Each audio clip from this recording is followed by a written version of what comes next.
Hey guys, welcome to a new episode of Beauty Beacons. Today we are going to talk about Cindy Crawford. I am pretty sure we can say that the 90s were the golden age of supermodels, and Cindy Crawford was right at the top. She was one of the most beautiful, successful, influential supermodels of the 90s, and in my opinion, rightfully so. She is absolutely gorgeous. She has that whole natural beauty thing, that very kind of girl next door but extremely gorgeous type of look, which I am all about. Cindy has been on countless magazine covers, in photo shoots, commercials. She's on loads of TV appearances, and she was just a very popular personality in the 80s and the 90s. She started out modeling in the 80s, but I'd say around the late 80s and then throughout the 90s was her kind of most popular era. So Cindy is still gorgeous nowadays, and her look from the 80s and 90s is still used as a great influence and a big inspiration to loads of people. So I think we can rightly call her a beauty beacon, and I'm going to try and recreate her look today. So what is iconic for 90s Cindy Crawford is mostly, of course, the typical 90s matte makeup with kind of dark smoky eyes and nude lips, and also huge hair. Cindy Crawford's look is all about the big, voluminous, big, sexy supermodel hair. So let's begin by trying to recreate her makeup. I'm going to start with a base of foundation that I'm going to apply all over my face to even out my skin tone, make sure it's all nice and smooth. And when that is blended in, I am going to go over with a concealer on my dark circles and around my nose. I have a cold right now, so it's a little bit red, so I can use the extra coverage. So when everything is blended in, I'm going to go over with a layer of translucent powder to set everything, make sure my face is nice and matte, and that my makeup stays on all day. And after that, I'm going to go in with a light bronzer. It's a very subtle bronzer, but it's still going to give me that little bit of extra warmth and a little bit more sculpt to my face. Cindy has a very bronzed look, and I am very pale, so I'm going to try and use this to kind of fake that look, and also to just accentuate my cheekbones a little bit more. I'm also going to apply this right underneath my jawbone to just accentuate that a little bit more as well, and on the top of my forehead for a little bit more of that bronzy color. But I'm keeping it really subtle here. Okay, so next I am going to move on to the eyes. So I'm first going to apply a little bit of eyeshadow primer on my eyes, and while I'm giving that a few seconds to set in, I am going to work on my eyebrows. Now, Cindy's eyebrows are very beautifully sculpted, but dark. So they are not very thick, but they are very dark, so I'm going to fill mine in with a eyeshadow that's close to my eyebrow color. And then when they're all filled in, I'm going to go over with a eyebrow gel to set them in place and give them that beautiful sculpted shape. So for my eyes, I am going to use all matte eyeshadows and all brown. So I'm starting off with this kind of medium taupish brown color, and I'm going to apply this all over my eyelid from the lashes and then blending it up into the crease. Then I'm going to take this darker brown color and I'm going to blend that into my crease just to deepen it up a little bit. And I'm also going to smudge this underneath my lash line, my lower lash line, for a little bit more depth down there as well.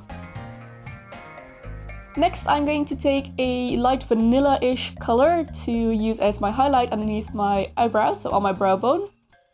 And then I'm going to take a little bit of this slightly warmer light color, and that is going to go on the moving part of my eyelid. So then I'm going to take a slanted little angled brush, and I'm going to take some black eyeshadow and use this as an eyeliner. So I'm just going to draw a line on the top of my lash line, and I'm not going to wing it out, so I'm just going to stop right at the edge of my eye. And when that is done, I'm going to apply a black eyeliner pencil on my top and bottom waterlines for that beautiful dark smoldery look. So a layer of mascara finishes off the eye look.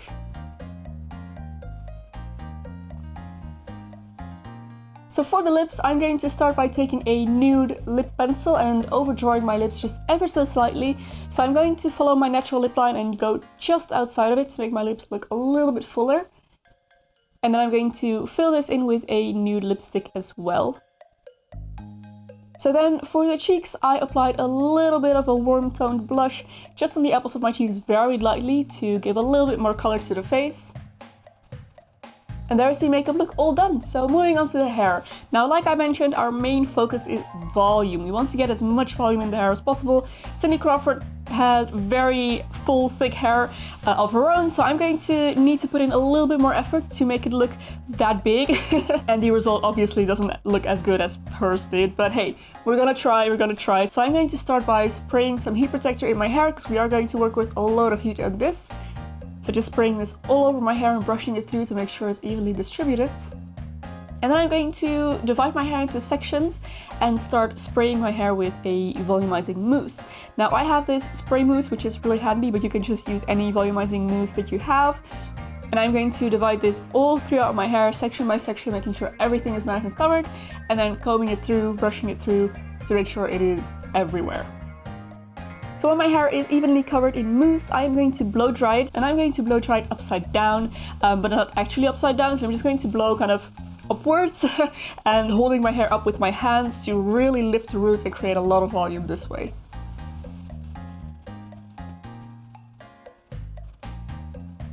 So when that is done, you can already see I have a lot more volume than I started out with, but we're going to make this even bigger, and to do that I'm going to take the largest curling iron that I have, which is this one right here.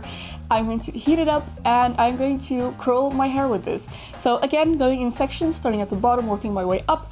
I am going to curl my hair forward, except for the pieces at the front and at the very top. Those I'm going to curl away from my face, so backwards. And this is going to create a lot of volume, but also allow me to kind of swipe my hair back and away from my face in that very typical kind of Cindy Crawford way. So section by section, I'm just curling all of my hair, and when it's all done, I'm going to leave this for a couple of minutes just so that my curls can completely cool down.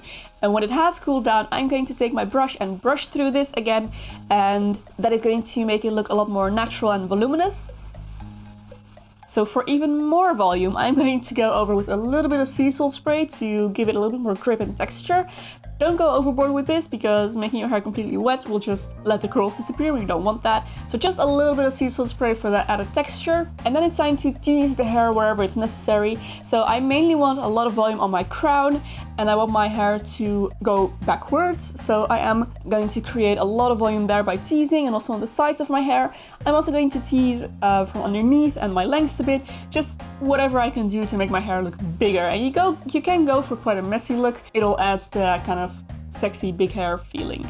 So after I was done with the hair, I decided to just go back to my makeup and do the iconic beauty mark that Cindy Crawford has. So I just took a brown eyebrow pencil and a black eyeliner pencil, applied the brown first and then the black over, and then I decided to kind of conceal my own birthmark with some concealer, and there is your Cindy Crawford look all done.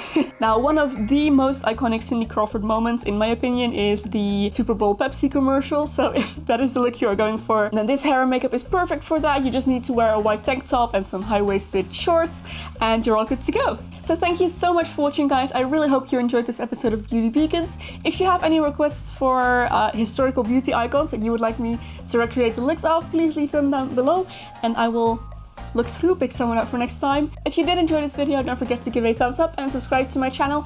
If you would like to support me on Patreon, I will have a link in the description box below. Thank you so much.